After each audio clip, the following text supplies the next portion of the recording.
G'day, ZiggyD here, and welcome back for another Path of Exile support gem this time. First impressions and analysis, this time with Spell Echo. This thing is going to have a big impact on the game. When Multi-Strike was added, it had a really profound impact on the way melee builds were played. It added AoE potential to skills that didn't have AoE, and it also gave huge attack speed multipliers to a lot of different skills that really needed it to become viable. So Multi-Strike was a big impact. I think Spell Echo, as Rory said to me earlier before when I was making the patch teaser, will probably have about the same impact, if not more, and I think that's pretty likely based on the way it works. Now, essentially what Spell Echo does is it has a less damage multiplier. That's the opposite of more. So you're basically timesing any damage that you do by 0.9. So that's the drawback of Spell Echo, essentially. Now, whenever you cast a spell with Spell Echo, we'll get a very simple spell just here to show you guys. We'll use Glacial Cascade. Whenever you cast a Spell Echo, a Spell Echoed spell, it casts twice. So it simply repeats, just the same as Multi-Strike repeats a number of times. Spell Echo just repeats one additional time. So in addition to that, Spell Echo also gives us a huge, more increased attack speed multiplier. Now this starts at 50% more cast speed, at level 1 and goes up 1% each one, so it eventually gets to 69% more cast speed at level 20, and you can exceed it beyond there, and there's even the new Spell Echo staff, which goes all the way up to 79% more cast speed. So it's a big cast speed multiplier for a lot of spells. So the other thing to consider about Spell Echo is that it has a 130% mana multiplier. Now usually when you start to combine mana multipliers with increases in cast speed or attack speed, mana costs skyrocket and it becomes very difficult to sustain spells, especially if you're using expensive spells like the new Ball Lightning, which starts off with something like 20 mana cost at level 1. So pretty pricey. The thing about that is, though, Spell Echo is actually really efficient scaling of mana, or of mana cost, essentially. Although it has that mana multiplier, every second cast of Spell Echo is free. So let's see if I can show this off for you guys here. Okay, so now you should be able to see that the first cost will cost some mana, but the second will not. So the second ball does not cost any mana at all. The second cast essentially is free, and this is the same. This works exactly the same as Multi-Strike. It's really nothing new. But what this means is that although you're increasing your mana multiplier and your cast speed by a great deal, essentially you're casting twice for the cost of one. So you're actually halving your mana cost then on top of that. So it ends up being really efficient returns.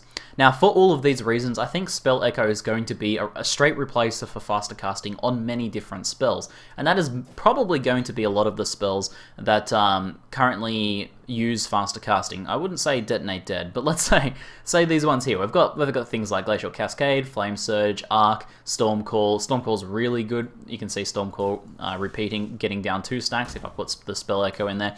You can see the double stacking of Stormcall is very efficient for essentially what Stormcall is all about, is about painting as many targets as you can before it goes off to maximize shock stacking and things like that. So that's another really good example. People might use it with Ball Lightning because it allows you to get those enough Ball Lightnings out to chain the AoE fields nicely. And things like the newly rebalanced EK are going to work really nicely.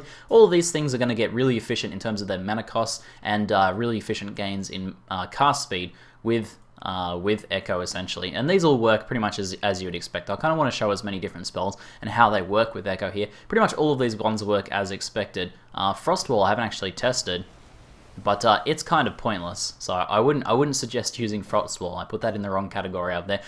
It's going to be a straight replacer. Not always. Sometimes you may prefer using fast casting. Glacial Cascade may be one of those. With Glacial Cascade, positioning is very important. So essentially, if you may want to fire one shot here and then slightly reposition and fire another shot. Now, if you're using Echo, it's going to increase the amount of time that you are standing on the one spot. However, Glacial Cascade chaining is very effective, especially when you're starting to get those chain freezes. So that's going to be a bit more of a decision. But I think a lot of the time, Echo is just going to straight out replace faster casting for a lot of these guys. So definitely consider picking it up if you're using any of the more traditional spells. You know, the self-cast damage dealing spells of this sort of description.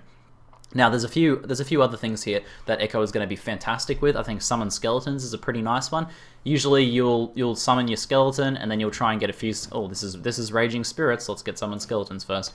Usually, you'll summon your skeletons, and you'll try and summon up, your 4 of them to try and distract enemies. If you're doing self-cast on a summoner. Now with Echo, if you can fit Echo into your builds, you can get 4 up in basically one cast. It takes a little bit longer than it would take to do one normal cast. but you're getting them up much quicker, which is exactly what you want, and that means 1 click means 4 skeletons, so summon skeletons works fantastically. Raging Spirits has been another skill that's been about having as many of them out as possible, so that's another natural choice for Echo, and you can see that you can get a lot of those out really quickly. My character has very little cast speed increases, and I can get up to 8 just with Echo there, so you can combine that with faster casting as well for even greater returns, and then increased duration and increased skill duration on the passive tree, and so on and so forth. Now, Detonate Dead does work with Spell Echo, but I don't think it's anything that special. Detonating 2 corpses is, I guess not too bad. Some Detonate Dead characters might use that. I don't think it's a big deal. It makes the corpse targeting nice and easy, and if there are a bunch of corpses that you want to detonate because they're lower life corpses or something like that, then Echoes doesn't seem too bad. I don't really know if that has a place in Detonate Dead builds or not though, but that does at least work. Now here's some of the really interesting ones, and you'll notice that on my toolbar I do have some Vaal skills ready to go. I'll show those off soon. But here's some of the ones that function differently. So all of these pretty much function as you would expect, essentially. They cast twice, and they cast faster. That's pretty much the written design of Echo, and that's basically how it works. However, there are a few skills that work a little bit differently. So let's show off Enduring Cry. Now normally Enduring Cry has a cooldown before you can cast it again. I simply can't Enduring Cry, and each Enduring Cry can generate a certain number of endurance charges depending on how many enemies there are around. However, when we put Echo on Enduring Cry, it allows us to bypass that cooldown. But it's not exactly bypassing the cooldown, but it does allow us to cast twice before the cooldown takes effect. So you'll see the cooldown starts running, but my character actually casts twice. So essentially just ignores the cooldown. That second cast ignores the cooldown and essentially echoes that first cast, and it's free in terms of mana cost, and it's free in terms of cooldown, no cooldown warranted. So this is going to mean that that's a very fast double Enduring Cry. You get sort of stun locked a little bit longer, but it does mean that you're going to be able to generate more endurance charges. If you're against a single target, that might be pretty useful, because you usually can only generate 1 charge per cry, and you have to wait for that cooldown. Whereas now you can do this and get those charges out much faster. So I can see that having some potential use. That's a pretty nice one. Cold Snap works exactly the same. Usually Cold Snap has its cooldown. You cast it and it has a cooldown, which can be bypassed with power charges. But with Spell Echo, you can simply bypass that completely. So you cast twice and then the cooldown happens. And I feel like this would actually be pretty useful. Even, without using like Ramira's Banquet setups to do like lots of cold snapping action. I feel like we might see some more people using cold snap, because you can chain those 2 cold snaps with early prolif, and then cast some other spells for a few seconds, and then cast another 2 again. It seems really effective to me. So I think cold snaps are a really nice one, and bypassing of that cooldown on that is very powerful. Now Incinerate essentially just gains the cast speed multiplier from Echo. I can't really see any sorts of repeating an additional time, because it's kind of a channeled skill. If it does, all the repeating does is increases the cast speed. But as you'll see, here is me casting Incinerate without Echo. There's 1 stack, 2 stack, 3 stack. It takes a little while to build up. And here is me casting with Echo. 1, 2, 3. So much faster. Essentially, it just casts faster. It's a big cast speed multiplier. I feel like Echo is going to be hands down one of the support gems you use on Incinerate builds. So you Incinerators out there, and get hyped for Echo, because it is going to be fantastic in your build. Flame Blast is another one that's going to be very powerful with this. I was really curious when I learnt about Echo as to how Flame Blast would work with it, and I didn't actually try it out on the alpha. But here we have Flame Blast here, and essentially all it does is gets the cast speed multiplier. It doesn't echo or anything like that. Now, so you get the cast speed multiplier, and Flame Blast is all about, for most builds, getting to 10 stacks as quickly as possible. Being able to get there much more quickly with that Spell Echo is a huge increase in efficiency for Flame Blast builds. So definitely Echo is going to be used with Flame Blast. So I think all of these have pretty good potential to be used with Echo, and they work in kind of a slightly different way to the normal skills. The normal skills, Echo will replace faster casting in most cases. I think Detonate Dead probably won't get used, and it might get used with, it'll probably definitely get used with Raging Spirits, but maybe with Summon Skeletons as well. And I think all of these are going to be definite choices, at least sometimes for Enduring Cry, with Spell Echo. So now let's go through quickly the ones that don't actually work, or ones that work terribly. First up is Frost Wall. Frost Wall just casts twice on the same location. Pretty useless, so I don't really see anyone using it with Frost Wall. Doesn't work with traps at all. You see, it just doesn't even support it, so I don't bother using it with traps. This includes supporting spells with traps. I'm typing remaining. And it also, just for that matter, doesn't work with trigger gems. So it doesn't work with cast when damage taken, doesn't work on cast when stun, doesn't work on cast when melee kill or cast on critical strike or any of those sorts of things. So spell echo is useless for those. You're essentially triggering those spells with an attack instead, or with some other, trigger, I guess.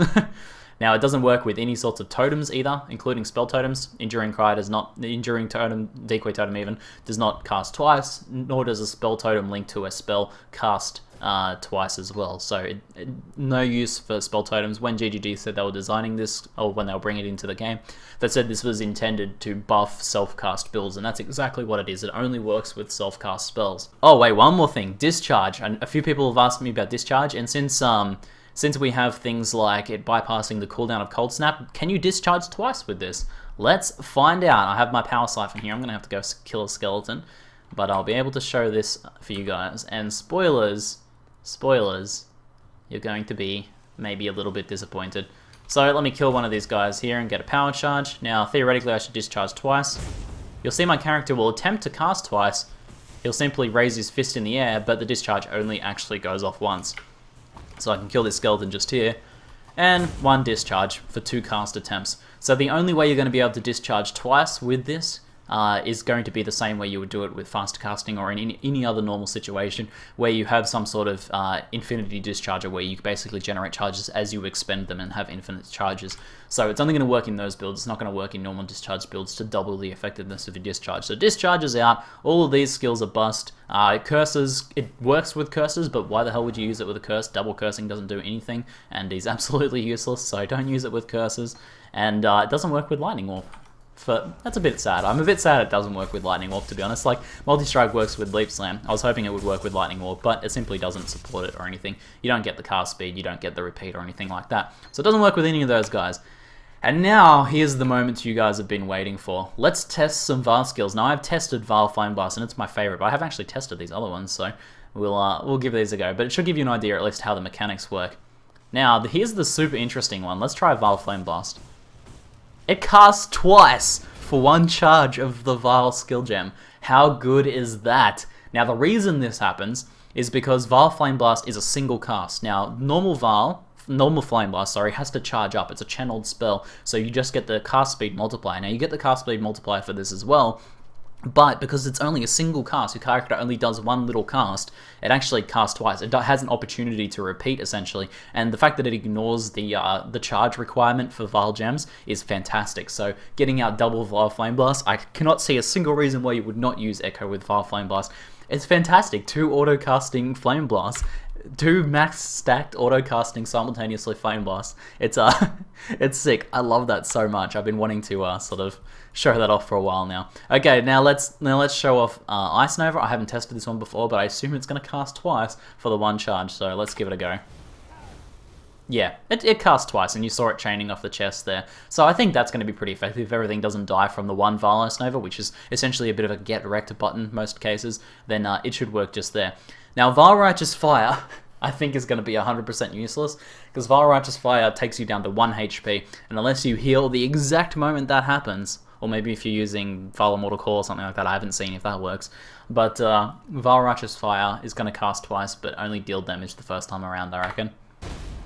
No, it doesn't even cast twice, it only casts once. I guess that just simply doesn't work, so that one's useless. And then the final one, I'll try and find some skeletons to use our Vaal Arc on. Sorry if I missed any Vaal skill gems for you guys, but hopefully you can extrapolate how this works just here. And we get 2 casts of the Vaal Arc, so really nice stuff there. I think the Echo skill gem is going to work really nicely on a lot of the different Vaal gems, and Vaal Flame Blast especially is one of my favorites. So hopefully this has given you guys some ideas on how to use the Echo gem. I think it's going to be a big change, a big game changer for spellcasters, especially self-casting spellcasters, which I think have needed a little bit of an extra shove in some cases, and hopefully this will help out. Anyway, that's it for now. I'm ZiggyD, and thanks for watching.